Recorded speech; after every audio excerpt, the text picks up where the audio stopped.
पसंद हूँ, मेरे शहर में दंगा रहने दो, मुझे लाल हरे में मत बांटो, मेरी छत पे तिरंगा रहने दो। कुछ यही आलम है हमारे देश का, कुछ यही आलम है हमारी जनता का, जो ये चीख चीख के कह रही है कि अब हिंदुस्तान बहुत सी चीज़ें और आतंकिस्तान को बर्दाश्त बिल्कुल भी नहीं करेगा। नमस्कार, आप देख रहे हैं SPN9 न्यूज़ और मैं हूं आपके साथ अभिलाष। बता दें आपको कि 14 फरवरी को पुलवामा में जो हमारे CRPF जवानों के काफिले पर जो हमला हुआ, उसने पूरे देश को झकझोर कर रख दिया। जिसके बाद भारत ने 12 दिनों के अंदर जवाबी कार्रवाई की और POK यानी कि पाक ऑक्यूपाइड कश्मीर और बालाकोट के कई ठिकानों में आतंकी ट्रेनिंग कैंप्स को नस्तनाबूद कर दिया और भारत ने स्ट्राइक करके ये जता दिया कि अब आतंक के खिलाफ और बर्दाश्त नहीं किया जाएगा। 2001 से हम ये बर्दाश्त करते चले जा रहे हैं। 2001 से पहले भी कई ब्लास्ट हुए, जिसके बाद हम सिर्फ यही कह रहे थे कि हम शांति के दूत हैं, हमें शांति चाहिए, हमें सारी चीज़ें चाहिए। 26/11 हो गया 2008 में। इसके बाद पुलवामा से पहले उरी हमला हुआ, कई ऐसे कांड हुए जिसके बाद हर कोई अब ये सोच रहा था कि अब बस, अब आतंक को मुंह तोड़ जवाब दिया जाना चाहिए, जिसका जवाब हमने 2016 में उरी में दिया और अब पुलवामा का जवाब भी हमने 26 फरवरी को दिया यहाँ पर आतंकियों को, और बताया कि बस अब आपकी हरकतें और बर्दाश्त नहीं की जाएंगी, वक्त है निकल लो वरना घुसकर मारेंगे। लेकिन इस बीच अब जब भारत ने एयर स्ट्राइक की, उसके बाद पाकिस्तान ने काउंटर अटैक किया और भारत के मिलिट्री ठिकानों पर अटैक किया। ये बात मतलब साफ था कि पाकिस्तान अपने आतंकियों को बचा रहा है, ISI अपने आतंकियों को बचा रही है और पाकिस्तानी आर्मी अपने आतंकियों को बचा रही है। जवाबी कार्रवाई में भारत ने MiG-21 निकाले, सुखोई के कुछ विमान निकाले निरीक्षण के लिए, और MiG-21 जो हमारा क्रैश हुआ, जो भारतीय वायुसेना भी पुष्टि कर चुकी है, उस क्रैश में अभिनंदन पहुंच गए POK। करीब 60 घंटे रहने के बाद पाकिस्तान के कई टॉर्चर्स उन्होंने झेले होंगे, ये सारी चीज़ें समझी जा सकती हैं। उसके बाद वो वतन वापस लौटे और उसके बाद अभिनंदन को लेकर भी सियासत जो है वो गरमाने लगी।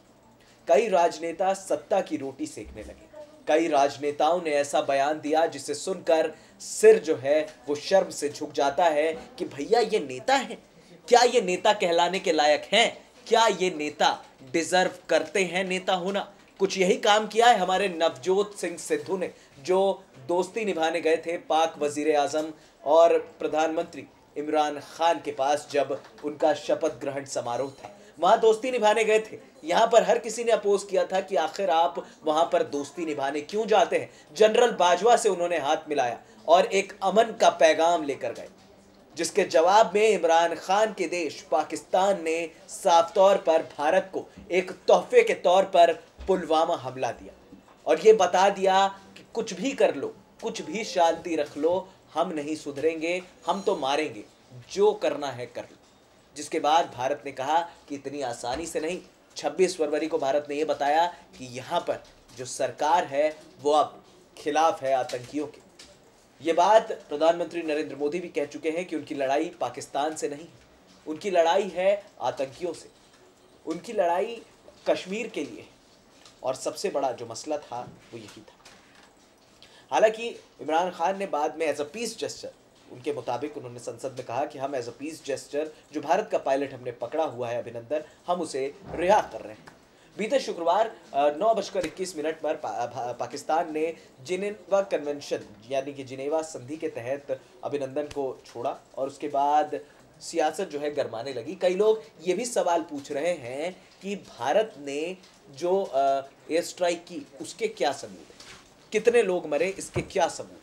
लोग ये पूछ रहे हैं, हालांकि विपक्ष का काम है, लेकिन तो फिर आप ये दुहाई क्यों देते हैं कि एयर स्ट्राइक के बाद पूरा देश खड़ा है, चाहे वो सरकार हो या विपक्ष हो? फिर ऐसे बयान क्यों जारी होते हैं? एक बार फिर नवजोत सिंह सिद्धू का बयान आया है। सबसे पहले तो मैं आपको उस बयान से रूबरू करा दूं। नवजोत सिंह सिद्धू ने साफ तौर पर उन्होंने कहा है कि शांति अगर बहाल नहीं की गई तो अभिनंदन जैसी घटनाएं और भी हो सकती हैं। यानी कि पाकिस्तान जो राग अलाप रहा है, पाकिस्तान जो अब भारत के डर से कांप रहा है, उसको सपोर्ट कर दिया है सिद्धू ने, ऐसा लोगों का कहना है। सोशल मीडिया पर काफ़ी ट्रोल भी हो रहे हैं।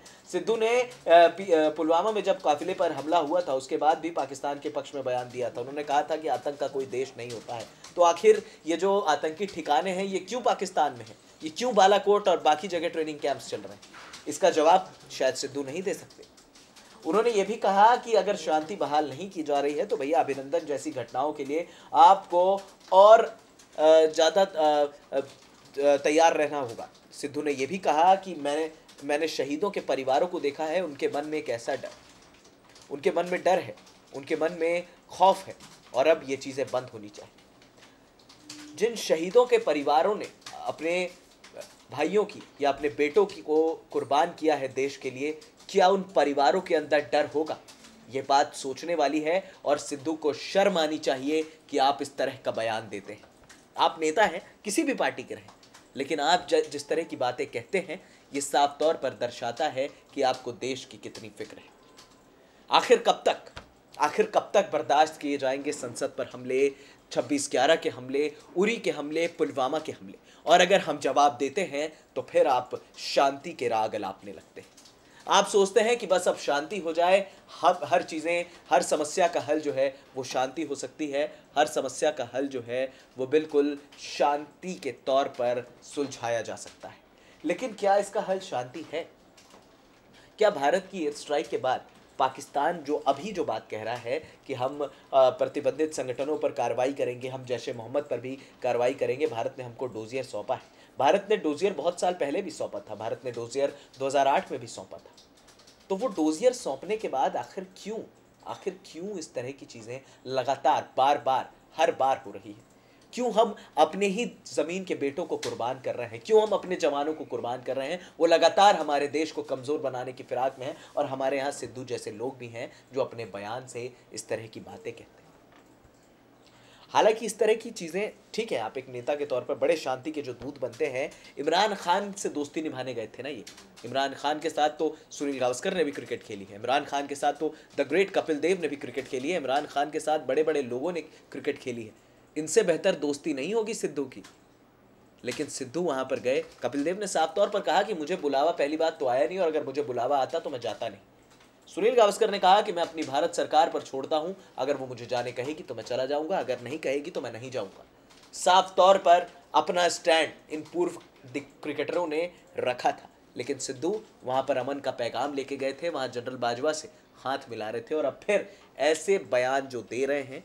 ये जो भारत ने एयर स्ट्राइक के सबूत, ठीक है, सबूत हो सकता है कि कॉन्फिडेंशियल रखे जाएंगे, हम ये नहीं कह रहे हैं कि एयर स्ट्राइक हुई है या नहीं हुई है, इस पर एक अलग मसला है। लेकिन अगर जो हमारे देश हित में है, जो हमारे राष्ट्र हित में है, अगर हम जवाब दे रहे हैं तो इसमें बुराई क्या, इसमें गलत क्या? इसमें अगर हम किसी के अंदर डर बैठा रहे हैं कि आप अगर हमारे देश की तरफ आंख उठाकर देखेंगे तो आपकी आंखें बाहर आ जाएंगी। इस डर को फैलाने में डर कैसा? आखिर क्यों फिर शांति की चीज़ें सामने आ जाती? आज पाकिस्तान पर प्रेशर है, इमरान खान पर प्रेशर है, तो आप इस तरह की चीज़ें कह रहे हैं। इमरान खान खुद कह रहे हैं कि हम एज अ पीस जेस्चर सारी चीज़ें करना चाहते हैं, आइए बैठ के मसले का हल करें। अगर पाकिस्तान की सरजमी यूज़ हुई है तो मैं एक्शन लूँगा, मैं ये गारंटी देता हूँ। अगर आपको एक्शन लेना होता आप एक्शन ले चुके होते। भारत ने अगर जवाबी कार्रवाई की, भारत ने किसी भी सिविलियंस के ख़त्म होने की पुष्टि नहीं है, तो आखिर अगर भारत ने जवाबी कार्रवाई में अगर डर बैठाया है इन लोगों के अंदर, तो ये डर बैठाना ज़रूरी था। अगर ये डर नहीं बैठेगा तो ये आतंक के जो आका वहाँ बैठे हैं, जो अपने संगठन चला रहे हैं, जो उन मासूम औरतों और बच्चों को मारते हैं जिनकी कोई गलती नहीं है, इनके मन में डर कैसे बैठेगा? और उसके बाद अगर इस तरह का बयान जारी होता है तो ये बेहद शर्मनाक है और इन चीज़ों को समझा जाना चाहिए। आज सुबह मैं पाकिस्तान के सूचना मंत्री फवाद चौधरी साहब का बयान सुन रहा था। उन्होंने एक बड़ी हास्यास्पद बात कही। उन्होंने कहा कि हमने जो है जब भारत पर काउंटर अटैक किया, हमने सेल्फ डिफेंस में जो है उन पर एयर स्ट्राइक करने की कोशिश की, जहां पर हमने F-16 विमान का इस्तेमाल नहीं किया, हमने चाइना के दिए हुए JF-17 का इस्तेमाल किया। जब भारतीय वायुसेना ने ये बात साबित कर दी कि हमें F-16 के मलबे मिले हैं और कई ऐसे सबूत मिले हैं कि वो विमान जो था वो F-16 था और हमने उसे मार गिराया। जब अमेरिका ने दबाव डाला, डोनाल्ड ट्रंप ने पूछा, अमेरिकी सरकार ने पूछा कि F-16 आपको आतंकी ठिकानों को ख़त्म करने के लिए दिए गए थे, ना कि भारत पर इस्तेमाल करने के लिए, तो आपने भारत पर इस्तेमाल करने की जुर्रत कैसे दिखाई? हालांकि अब कैसे प्रूफ करेगा पाकिस्तान, ये तो उन्हीं के ऊपर है, लेकिन ये भी कहा गया है कि फ़िलहाल जो प्रतिबंधित संगठन हैं उन पर भी कार्रवाई करने की पाकिस्तान फ़िलहाल फिराक में है। फिलहाल इस खास प्रोग्राम में इतना ही, हमें दे दीजिए इजाज़त, और हाँ, हमारे चैनल SPN9 न्यूज़ को सब्सक्राइब करना मत भूलिएगा। नमस्कार।